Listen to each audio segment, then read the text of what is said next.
আসলে ব্যাপারটা যেটা, যে মসজিদকে আমরা এখন একটা ভয়ের ব্যাপার বানিয়েছি। এই খবরদার, আমি এখন মসজিদে যাব না। কেন? বুঝিস না, সমস্যা।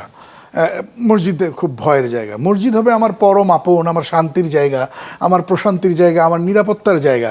অথচ মসজিদ, আমাদের নামাজির অবস্থায় দেখুন, কেউ দ্য উইকলি নামাজি, কেউ দ্য ইয়ারলি নামাজি, কেউ আবার ডেইলি নামাজি 5 ওয়াক্ত পড়েন, আবার কেউ বছরে একবার দুবার পড়েন। এই অবস্থা তো কাম্য নয়।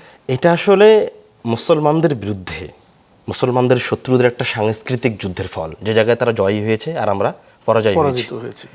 তারা যুদ্ধটার কেন্দ্রবিন্দু রেখেছে আমাদের মসজিদ দিয়ে, আমাদেরকে, আমাদের মুসলমান সন্তানদেরকে এবং আমাদেরকেও, আমরা আমাদের প্রত্যেকটা কাজের জন্য মসজিদ থেকে বের হয়ে চলে আসি। মসজিদে থাকার আমাদের জন্য সুযোগ রাখা হয়নি, এবং মসজিদকে এমনভাবে পেশ করা হয়েছে আমাদের সামনে যে মসজিদটা মনে হয় সন্ত্রাসীদের ট্রেনিংয়ের জায়গা, নাউজুবিল্লাহ মিন যালিক। অথচ মসজিদ ছড়ানো হয়েছে। হ্যাঁ, একটা ফোবিয়া ছড়ানো হয়েছে। অথচ মসজিদ ইবাদতের জায়গা, প্রস্তুতির জায়গা, ভবিষ্যৎ গড়ার জায়গা।